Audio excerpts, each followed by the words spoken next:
Ayan, so dito tayo ngayon sa GNT Home or GNT Express. Sige. Para ipadala natin ito sa ayan. Diyan, di sa sulod. Dito tayo sa GNT Home. Diyan lang kayo. Daghan man na ato lang kung anon. Sige, diyan lang sa kung salang puro.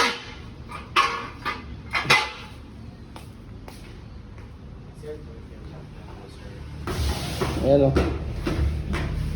So dito tayo ngayon sa GNT Home o GNT Express. Biyaheng Luzon po ito. Ayan, biyaheng Luzon. Ayan. So dito yung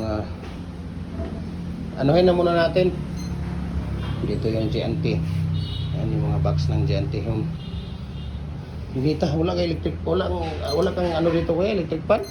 Dito no. Bakit nandito kayo second floor? Ang hirap naman dito.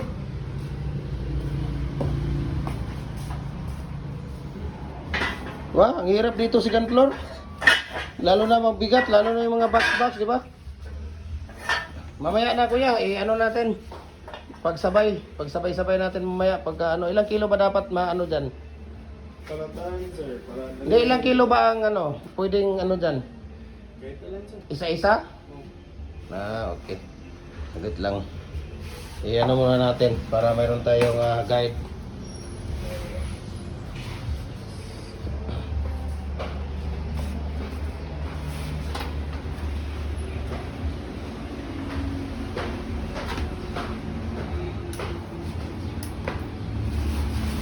Dito si Ayan.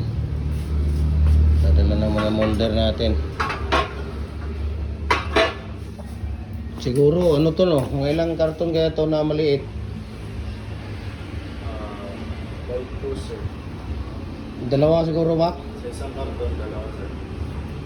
Hindi yan oh, yung malaki, yung ganyan. Yes, sir. Zero. Kasya yan, di ba?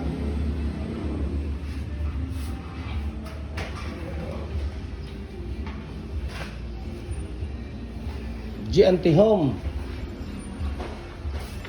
Dati kasi diyan sa ano sa Silver Creek. Tapos na, wala na sa ewan ko bakit di na sila nag-operate doon sa Silver Creek. Loy, pasulod na ni Loy. Doon sa karton.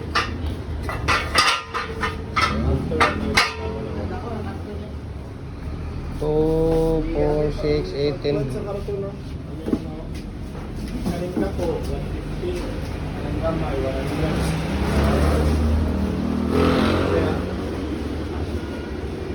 Ganyan na muna. Sa steak. Dua. Yan. So ito biyaheng Luzon. So biyaheng Luzon po ito.